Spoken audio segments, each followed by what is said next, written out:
accept the challenge, how high the obstacle, we always overcome. National Assembly has taken fresh moves to help end the political crisis in Rivers State and restore democratic rule. Speaker of the House of Representatives, Tajuddin Abbas, made this known on Tuesday while welcoming lawmakers back from recess.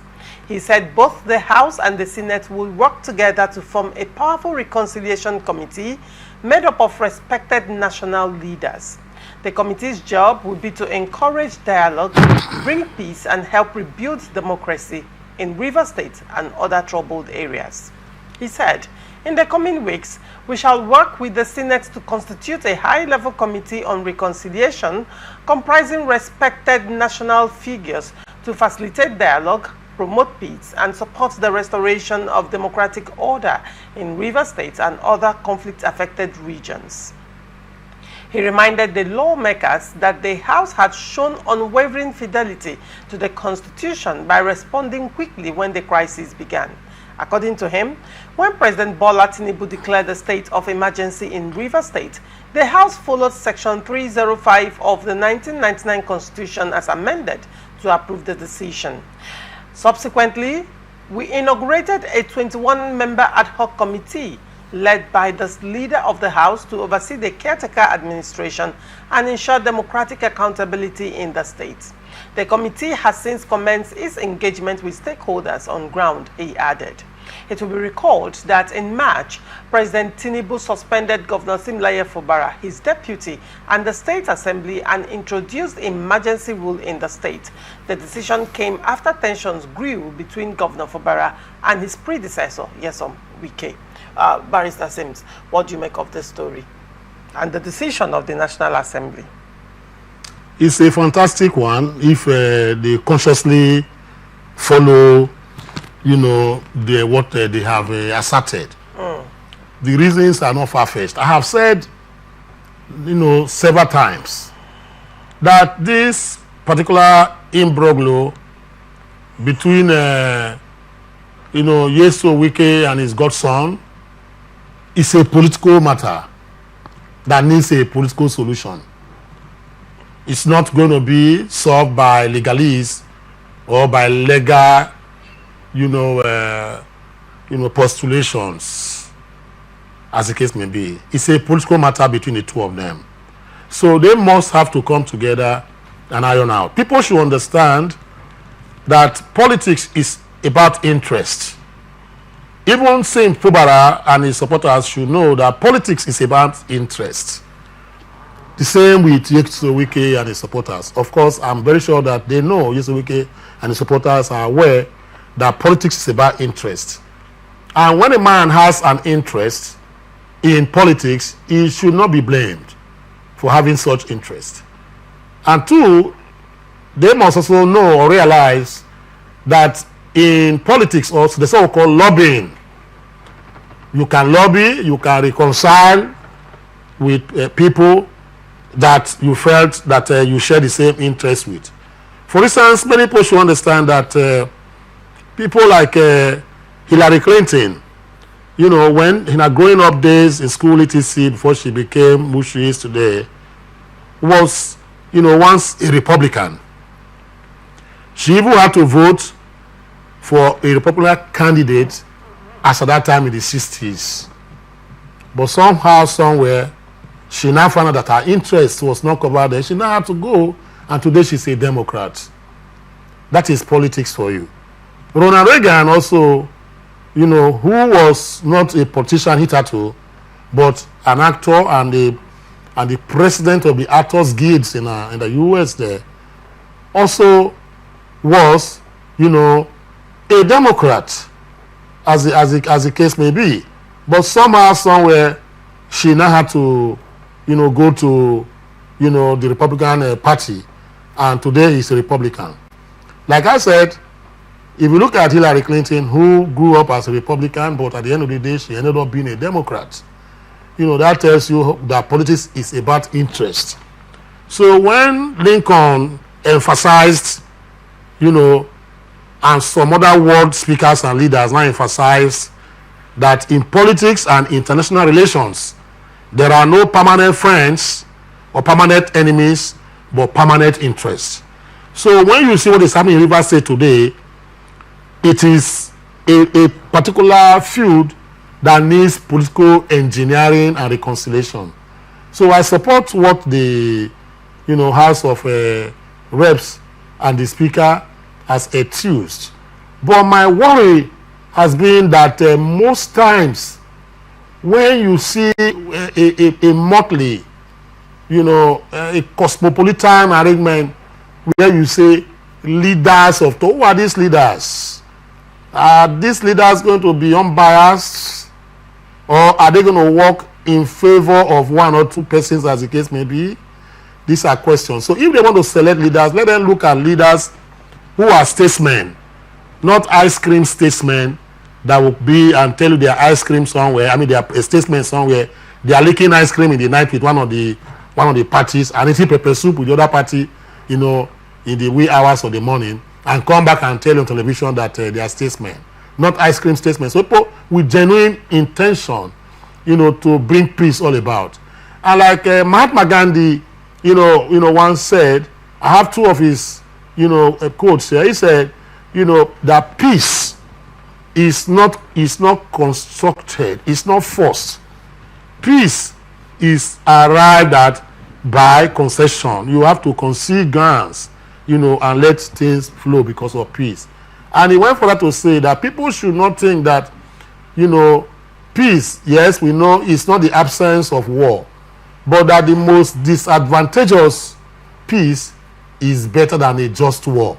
So I think the two Trojans, who are up against each other with daggers and cloaks, must understand that, we need peace for democracy to thrive, for development to occasion, and for the people to have their social well-being be taken care of. Where there's no peace, there'll be no development. It's so very affirmative and strong. So strenuously, I encourage them, if they do it genuinely, from their hearts. But finally on this, I have not really seen, or I don't know why, like Yesuike postulated or accused the other day, why is it that the Rivers elders are shying away, from coming to broker peace with the two of their sons, who are daggers drawn on the political edge? Why are they, not coming here to do some rapprochement, with these two parties? Why leave it for strangers that will come from outside, to come and reconcile your two sons, your kit and kin, as the case may be? That is a minus for Rivers elders, those who claim they are elders. Like I said, there are ice cream elders and whatever. Being old also is not growing up. Many of them are old, but they have not grown up, according to from what I've seen in this particular case that we have. Many of the elders, that we have in Rivers State today are old, but they are not grown up. That is one problem, and that is why you see this particular, feud in Broglo has been cascading and almost ravaging the landscape of Rivers State. It's so unfortunate. So let them do the bit they can do, and we can move forward from there. I wish them the best. All right. Speaking about Rivers elders, the question I want to ask, so far in this crisis, we have seen Rivers elders, most of the Rivers elders, I wouldn't want to generalize, by the way, but most of the Rivers elders take sides. Rivers elders right now are factionalized. You have this one, they will tell you they are Rivers elders, then another faction, Rivers elders. While this faction is on the side of the suspended governor, the other faction is on the side of the FCT minister. And you see press release and counter press release by these factions countering each other. And so far, one would say, they have not been able to call both sides together to make peace. Now, when you look at the position the Rivers elders have taken, do you see the possibility of the same persons being actively involved in this reconciliation process, considering their biasness, as it were? With due respect, I must say that the modus operandi of the Rivers elders, or those who call themselves elders in Rivers State, their modus operandi has become so Byzantine. and at times very repulsive to peace and reconciliation. Now, where you have elders who are hungry, certainly the cook will be their favorite. And they will not look at you, they will look at the table and what is coming up for meal, and they look next to the next meal, not to the next generation. That is why you have this division, a monthly division. The cosmopolitan division that we have right now is this. Now, they take sides. And once you begin to take sides politically, then it means that you are no longer an elder, because the same Abraham Lincoln said that, you know, a statesman is he that is politically dead. What does that mean is that a statesman is above politics. He does not play politics any longer. And that is why you see that most American, you know, presidents, you know, they always, you know, behave like the statesman that at least Abraham Lincoln wished.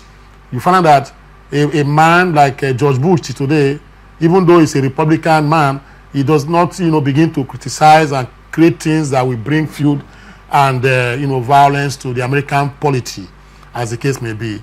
The last time is that when Donald Trump was not going to attend, you know, the inauguration of Joe Biden, you know, himself as an ex-president came out and attended, even where some Republican figures and the GOP said that that Biden is not their president, that the Republican won the election. You find that, you know, George Bush had to go out of his way to attend that particular inauguration, even though he's a Republican.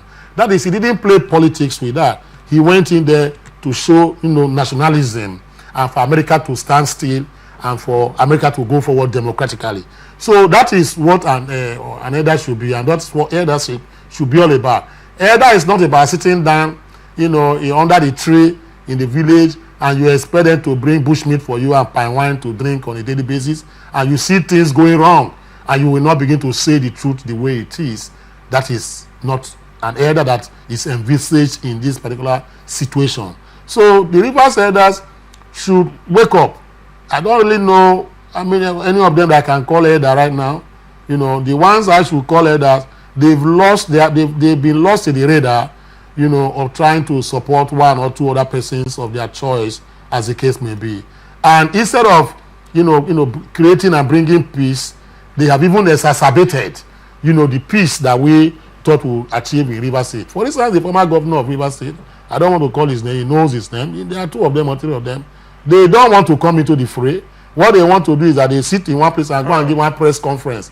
And after the press conference, they just tell you that they begin to castigate one party, or even begin to pour fuel into the fire, because they want everything to be burnt, because there are things they did not achieve in their governorship tenure that they feel that if these new people achieve it, it's going to be something that will obliterate them from history. So they create divide.